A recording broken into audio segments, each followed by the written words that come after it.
दोस्तों अब इस वीडियो के अंदर मैं कोलोराडो और मिजोर स्टेट्स की स्टोरीज को एक्सप्लेन करूंगा। सीजन 1 को मैंने ऑलरेडी एक्सप्लेन कर दिया है, so do watch. And season 2 की पहली वीडियो का लिंक भी आपको नीचे डिस्क्रिप्शन में मिल जाएगा। तो चलिए अब बिना किसी देरी के चलते हैं सीधा वीडियो की तरफ।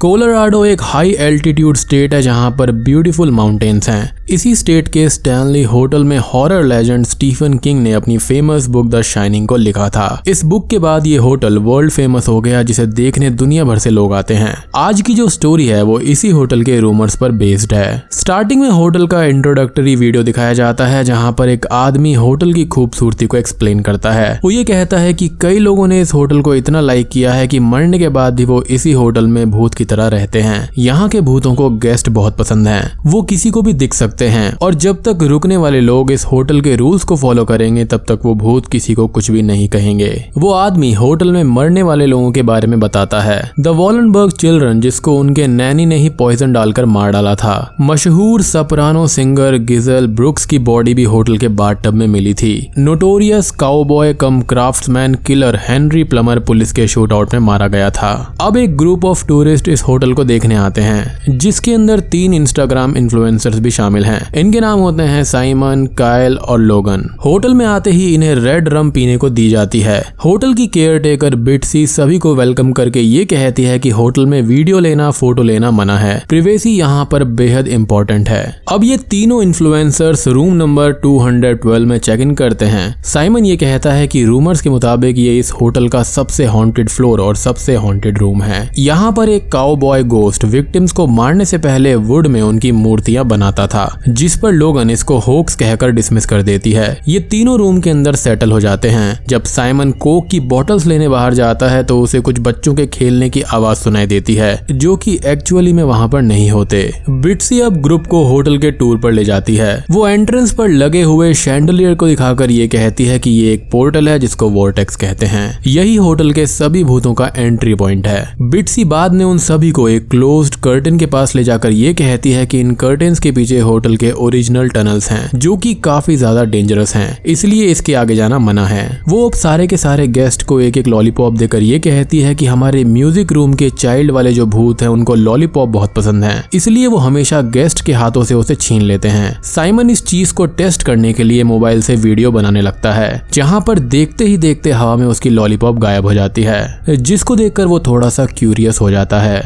जब सभी लोग अगले हिस्से को देखने जाते हैं तब कायल एक्सक्लूसिव वीडियो बनाने के चक्कर में साइमन का भी मोबाइल लेकर उन कर्टन्स के पीछे जाता है। वो टनल्स में जाकर कुछ वीडियोस बनाता है, थोड़ा घूमता है, लेकिन तभी वहां पर अचानक से लाइट चली जाती हैं। उसे डरावनी आवाजें सुनाई देने लगती हैं। वो साइमन और लोगन को पुकारता है बट कोई भी जवाब नहीं देता। कायल अब वापस आने लगता है बट तभी वहां पर series of red rum glasses को वो देखता है, जिससे वो थोड़ा सा डर जाता है। जिस एंट्रेंस से वो आया था वो अपने आप ही बंद हो गया था। सारे के सारे रेड रम ग्लासेस खाली होकर टूट गए थे। अब ग्लास के टुकड़े अपने आप हवा में लेविटेट होकर सीधे काइल पर हमला कर देते हैं। काइल वहीं तड़पते हुए मारा जाता है। बेसिकली होटल के भूतों ने उसको रूल्स तोड़ने की वजह से मार डाला था। कुछ ही देर के बाद में बिट्सी, लोगन और साइमन के पास पहुंचती है कि वो क्या कर रहे हैं। क्या काइल कर्टन के पीछे गया है, जिस पर ये दोनों झूठ बोलकर वहां से चले जाते हैं। लोगन बार से अपने लिए एंड साइमन के लिए एक ड्रिंक ऑर्डर करती है एंड एक शॉर्ट वीडियो भी बनाती है। ओल्ड एंड क्रीपी दिखने वाला बारटेंडर उसे फिल्म करने पर मना करता है, कहता है कि प्रिवेसी यहाँ पर इंपॉर्टेंट है। लोगन उस चीज को सीरियसली ना लेकर ड्रिंक करते हुए फिर से वीडियोस बनाने लगती है। बाद में अपने रूम में जाती है जहाँ पर रूम पहले से ही ओपन था। रूम के अंदर सभी के सभी कपड़े ठीक से सजाए गए थे।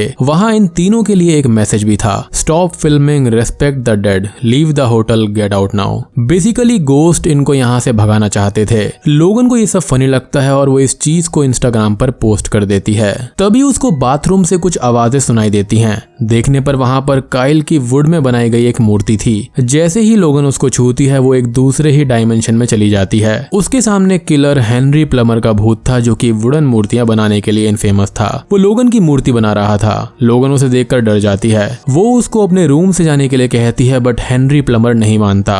वो लोगन को वहीं मार डालता है और बाद में हेनरी प्लमर बारटेंडर के पास आकर साइमन की मूर्ति रखता है, मीनिंग कि वो भी अब मरने वाला है, जहाँ पर साइमन उसके बगल में ही पीकर पड़ा हुआ था। तो यहाँ पर हम ये कह सकते हैं कि काइल को भी हेनरी के भूत ने ही मारा था।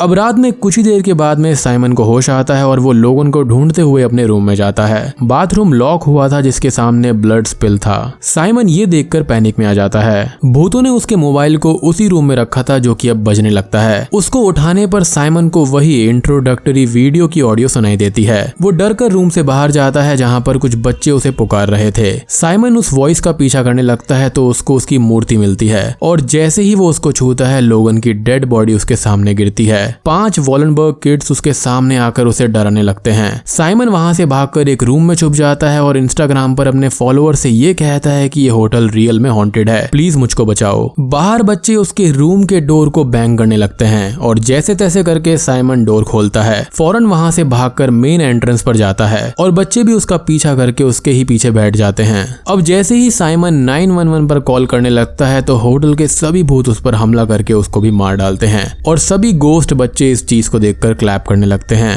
अगले सीन में हम एक न्यूज क्रू को देखते हैं जो कि उसी रूम 212 पर थे। अपेरेंटली तीनों इन्फ्लुएंसर्स ऑफिशियली मिसिंग थे एंड ये क्रू इसको रिपोर्ट करने यहाँ पर आया था। बिट्सी कैमरामैन से ये कहती है कि ज्यादा शाउट आउट मत करो एज हमारे गोस्ट गेस्ट को ये पसंद नहीं है, लेकिन कैमरामैन भी इन सभी भूतिया स्टोरीज को सीरियसली नहीं लेता। अगले सीन में हम बिट्सी को उसके हेड के साथ एंट्रेंस पर देखते हैं, यानी कि यहाँ पर बिट्सी भी एक भूत ही होती है। वो बारटेंडर भी एक भूत ही होता है और ये कहानी यहीं पर खत्म हो जाती है। कोलोराडो में ये स्टैनली होटल हॉन्टेड होने से इनफेमस है। इसके फैक्ट्स, रूमर्स, हिस्ट्री के बारे में तो एक होल वीडियो बनाई जा सकती है, इसलिए इसके बारे में ज्यादा डिस्कस ना करते हुए हम अगली स्टेट यानी मिजोरी की तरफ चलते हैं। ये स्टोरी काफी स्मॉल है एंड प्रिटी स्ट्रेट फॉरवर्ड है। स्टार्टिंग में हमको एक वॉइस ओवर में बताया जाता है कि आर्थर एना अमेरिका के बिगेस्ट लीड माइनर का ओनर था। वो अपने बंगलो में अपनी एक लौती बेटी ल्यूसी के साथ में रहता था। ल्यूसी की डेथ साल 1986 में महज 8 साल की उम्र में हो गई थी, जो कि लेड पॉइजन की वजह से थी। आज मिस्टर आर्थर का बंगलो वीरान पड़ा हुआ था, जिसे लेकर कई सारे रूमर्स थे। बंगलो के ही बगल में एक सिमेट्री भी थी जहां पर ल्यूसी एंड आर्थर दफन थे। लोगों का ये कहना था कि वहां पर उन्होंने एक लड़की की आवाज को सुना है जो कि एक दोस्त के लिए तड़प रही है। स्टोरी अब प्रेजेंट टाइम में स्टार्ट होती है जहां पर हमको एक फैमिली दिखाई जाती है। टॉम, उसकी वाइफ सैरा एंड बेटी अज़ेलिया। वो सेंट लुइस शहर से मिजोरी शिफ्ट कर रहे होते हैं। As Tom and Sarah interior decorators थे। वो लोगों के घरों को रेनोवेट करने का काम करते थे तो हमेशा एक ही शहर में नहीं रुकते थे। अज़ेलिया इस चीज से परेशान थी एज उसके फ्रेंड्स हमेशा चेंज होते रहते थे और उसको एक कांस्टेंट फ्रेंड की जरूरत थी। अब ये फैमिली मिस्टर आर्थर के बंगलो पर आते हैं जहां पर इन्होंने उसे रेनोवेट करने का काम लिया था। घर के सामने कई सारे डॉगवुड्स फ्लावर्स भी थे जो कि 6 महीनों के बाद ब्लॉसम करने वाले थे। अपेरेंटली ये अज़ेलिया के फेवरेट फूल थे।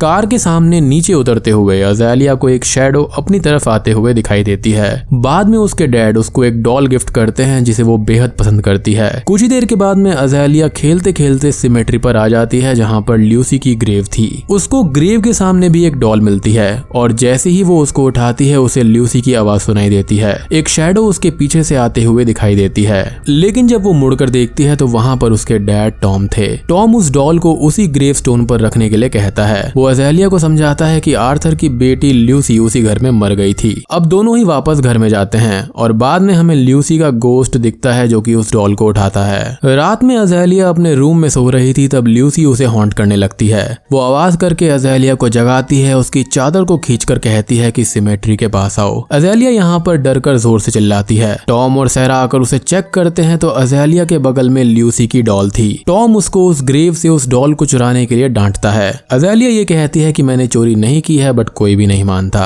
Typical parents. एनीवेज, टॉम उस डॉल को अब डस्टबिन में फेंककर सो जाता है। नेक्स्ट मॉर्निंग वो डॉल फिर से ल्यूसी की ग्रेव पर थी जो कि शायद से टॉम ने ही रख दी होगी। अज़ेलिया फिर से वहां पर जाकर उस डॉल को लेने लगती है, लेकिन तभी उसके पेरेंट्स वहां पर आकर उसे डांटते हैं और उसे वहां से ले जाते हैं। ल्यूसी के भूत को ये सब देखकर बहुत ही ज्यादा गुस्सा आता है एज उसको भी एक फ्रेंड चाहिए था। वो अपनी डॉल को गुस्से में तोड़ देती है। बाद में जब टॉम एंड सैरा एक हैवी सोफा को मूव कर रहे होते हैं तब ल्यूसी पीछे से आकर सैरा को पुश कर देती है, जिससे सैरा स्टेयर से नीचे गिरती है और स्टेयर की रेलिंग उसकी बॉडी के आर पार जाकर उसे मार डालती डालती है। टॉम के ऊपर पूरा सोफा गिर जाता है और वो भी मारा जाता है। Ouch, that one should hurt. Azalea को ये सब देखकर कुछ भी समझ में नहीं आता। वहाँ पर ल्यूसी की डॉल पड़ी हुई थी जिसे वो उठा लेती है। अब ल्यूसी उसको ट्रिक करके उसको अपना दोस्त बना लेती है। वॉइस ओवर में ये कहा जाता है कि पुलिस को अज़ेलिया की बॉडी उसके रूम से ही मिली, जहाँ पर पुलिस ये नहीं पता लगा पाए कि अज़ेलिया मरी कैसे। उसके चेहरे पर एक स्माइल थी और एक और स्ट्रेंज बात ये भी थी कि उस साल वो डॉगवुड फ्लावर्स जो थे वो 6 महीने पहले ही खिल गए थे। और बूम, इसी के साथ में ये सीजन यहीं पर खत्म हो जाता है। तो बेसिकली यहाँ पर दोनों को ही एक परमानेंट फ्रेंड चाहिए था, जो कि समहाउ एंड में मिल ही जाता है। तो इन स्टोरीज से कुछ बातें सीखने को मिलती हैं। तो सबसे पहली बात तो ये कि भूतों की रेस्पेक्ट करनी चाहिए, उनका अपमान नहीं करना चाहिए, और कोई भी प्लेस अगर हॉन्टेड है तो वहां पर जाने की क्रेजी एडवेंचर नहीं करनी चाहिए। हमेशा सिमेट्री से दूर रहना चाहिए क्योंकि वो वॉकिंग पार्क नहीं है। तो आशा करता हूँ कि आपको 50 स्टेट्स ऑफ फ्राइट के दोनों सीजन पसंद आए होंगे। अनफॉर्चुनेटली क्यूबी ऐप ने इस सीरीज को डिसकंटिन्यू कर दिया है। अब उसका रीजन तो मुझे नहीं पता, लेकिन अब और सीजन्स नहीं आने वाले, और अगर आते हैं तो मैं आपको उसका एक्सप्लेनेशन जरूर दूंगा। यदि आप ऐसी ही शॉर्ट हॉरर स्टोरीज को देखना चाहते हैं तो कमेंट बॉक्स में लिख दीजिए शॉर्ट, ताकि मैं समझ जाऊंगा कि आपको इस टाइप की वीडियोस पसंद आती हैं। वीडियो को लाइक कर देना, शेयर कर देना और कॉमेंट जरूर करना। एंड हाँ, एक बात और कि सब्सक्राइब करे बिना बिल्कुल मत जाना। तो मैं आप सबसे मिलता हूँ अगली वीडियो के साथ में, तब तक के लिए